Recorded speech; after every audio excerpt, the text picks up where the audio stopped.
In the year 2418, when the series is set, the planet has completely changed into a futuristic setting.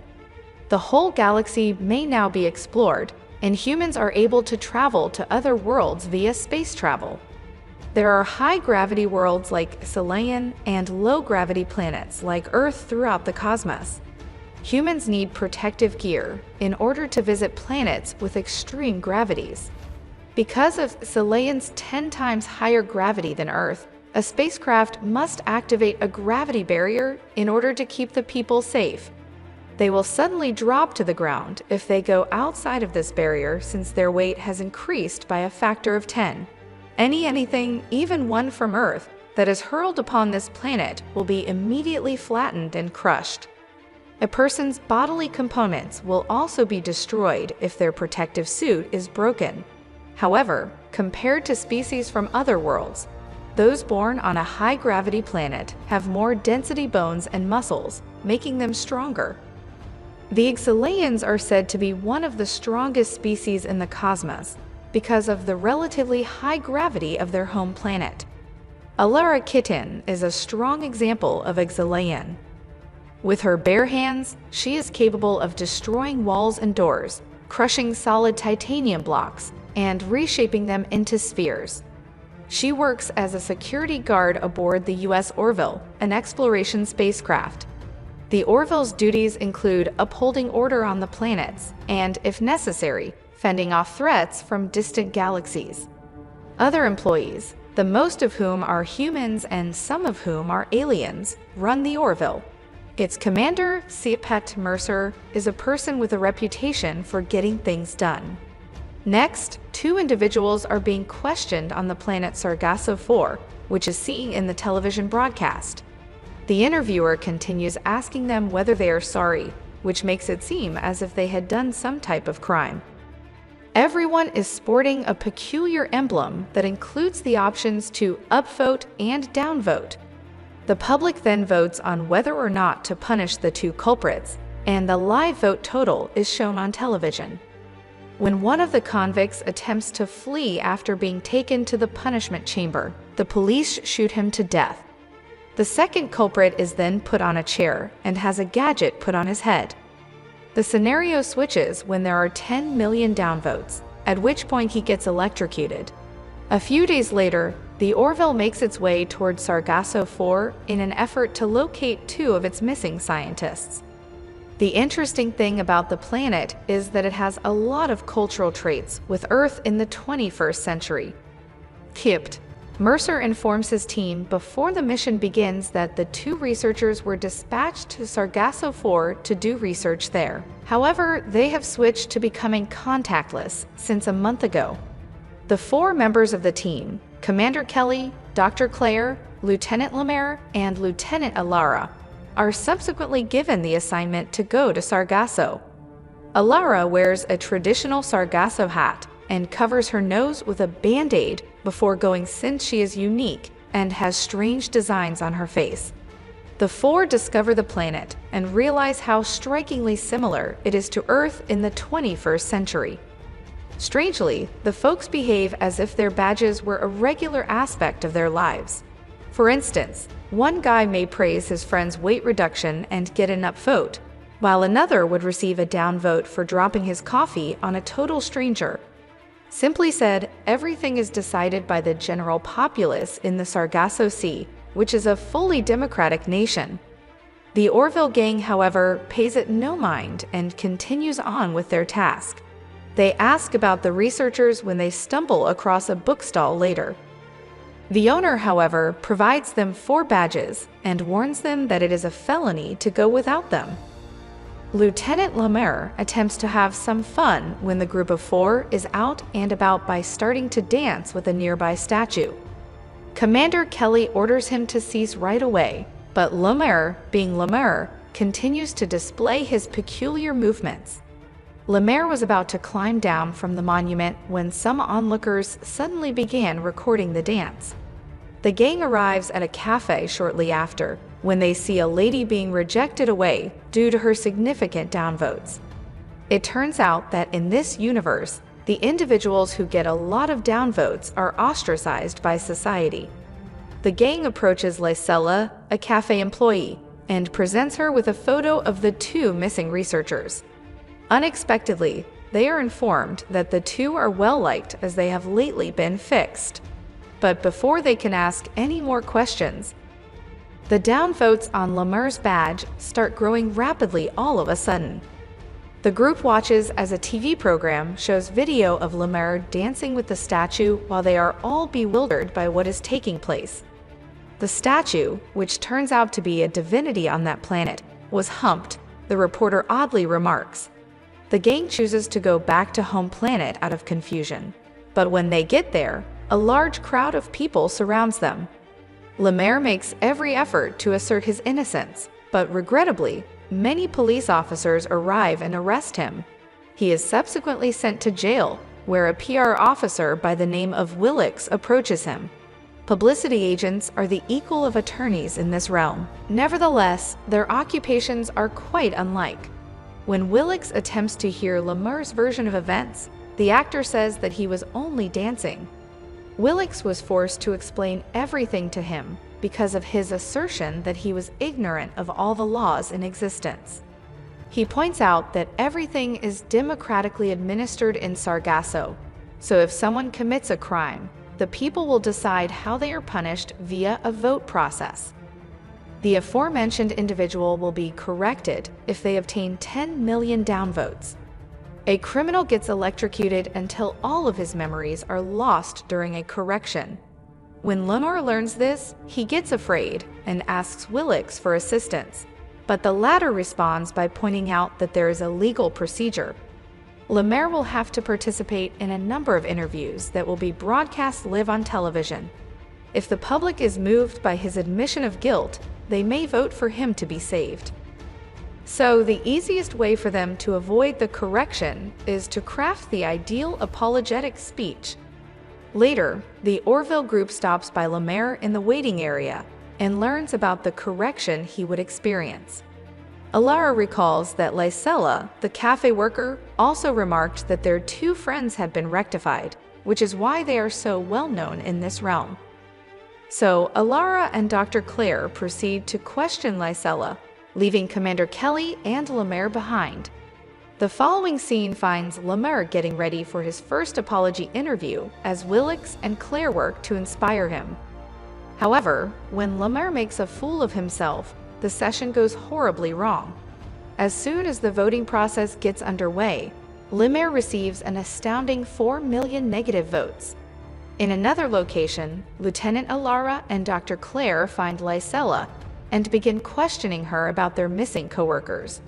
One was rectified and transferred to a facility, while the other was shot and killed as he attempted to flee. According to Lysella. Later, as Alara and Claire are in the restroom, Lysella walks up and unintentionally catches sight of Alara's exposed face. She attempts to flee because she is terrified, but the Orville couple calms her down and takes her out for a drink. Alara and Claire ultimately admit there that they are aliens and have to go there to return their comrades. As soon as Lysella begins to feel at ease, she informs the group that the researchers were detained for refusing to give up their seats to a pregnant lady. The three then go to the prison, where they eventually locate one of the researchers who was missiled. He doesn't remember what he did and seems to be extremely composed. When Dr. Claire notices his poor condition, she brings him back to the Orville right away. Contrarily, when Lemer makes his second apologies appearance, things go sideways when he forcibly high-fives the crowd. This time, there are 9.3 million negative votes. Everyone at the Orville is worried about Lemer since time is running short. Capt. Mercer immediately devises a strategy. He understands that they need an insider if they are to overthrow Sargasso 4's voting system. So he makes the difficult choice to take Lysella to their base. She is surprised by the interior's amenities and staff as she is escorted to the Orville. Without further ado, Captain Mercer calls a conference and asks Lysella whether there is a way to alter how the public views Lemer. After giving it some thought, The girl says that if people learned the positive things about Lemur, they could stand a chance.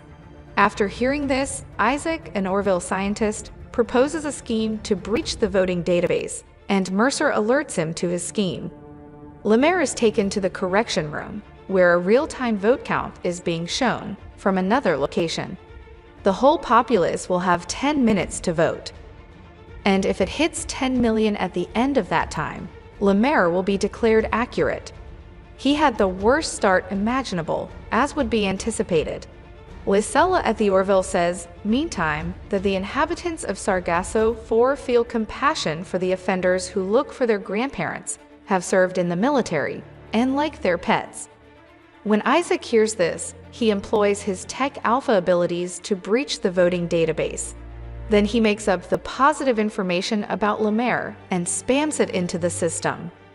Surprisingly, the strategy succeeds, and many users begin to support Lemur.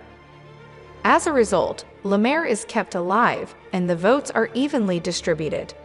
A few weeks later, the team chooses to explore another planet that has historical Earth-like features once again. This time, the operation is being carried out by Commander Kelly, Isaac, and Lieutenant Malloy. The crew is under strong orders not to interact with anybody since the planet's population is highly medieval, and doing so may cause culture contamination. They soon discover that the planet looks just like Earth, although it has been there for many millennia before the shuttle arrives. First to set off, Commander Kelly uses her binoculars to see a town in the distance. She spends some time exploring the area when 2 young girls suddenly notice her. They are startled by her appearance and begin to flee right away, but one of them slips and falls, cutting her head open as they do so. Even though Kelly is under strong instructions to avoid any interaction with others, her maternal instincts prevent her from just letting the girl bleed to death. She thus walks up to the little girl and introduces herself. She then removes one of her cutting-edge tools and treats the girl's injury. Kelly regrettably finds, as she turns around, that other medieval characters have spotted her, which causes her to flee the area. The alien planet disappears in an instant as the whole team returns to the base to summarize their findings. Everyone is shocked by this, but Isaac, who is the brightest person in the Orville, offers a suggestion. The planet is stuck in a multifaceted orbit, he says. Due to the fact that half of these orbits reside in one universe and the other half in another, they are very uncommon. The planet was transferred to another world so it could finish its orbit, which is why it vanished out of thin air. Finally, Isaac says that the planet should return to our universe in precisely 11 days based on the shape and mass of the orbit. Kept. Mercer and the crew decide to hold off until the planet comes back after hearing this. In the next scene, Isaac discovers that his presumption was correct as the planet eventually returns after 11 days of waiting. But he feels something really strange. Upon closer examination, he discovers that while the planet has indeed returned after 11 years, it has greatly become more crowded and developed, and now resembles Earth in the 14th century. Everyone in the room is shocked, and Isaac puts the phenomena simply this way. While the Earth has aged 700 years, just 11 days have passed for the Orville. This indicates that it has been 700 years since Commander Kelly and her crew last traveled to the planet. Astonished by the discovery, the squad returns to space, this time with Siept, Mercer along for the ride. They first decide to look for some clothing so they can fit in with the crowd. As a result, they attempt to take some clothing from a neighboring cottage, but just then, a woman and her kid come out. She approaches Kelly and implores her to protect her offspring. Kelly complies reluctantly despite being perplexed. The occurrence makes the group aware that a terrible thing has transpired. Later, after changing into their new attire, they stumble upon several bodies hanging from a pole as they continue their trek. A guy tells Cat Mercer that they were executed for spreading blasphemy about their deity, Kelly, when the officer questions him about it. Not only that, but the party also learns that Kelly is revered across the hamlet and that murderers are put to death in her honor. When his mother tells him that Kelly is keeping an eye on him, even a little child is obliged to study. The party stumbles across a massive statue of their deity, Kelly, within a religious temple.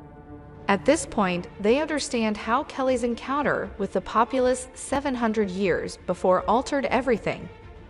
Rumors Kelly is a god circulated over this world because of how contemporary she seemed and how she used her tool to cure the girl.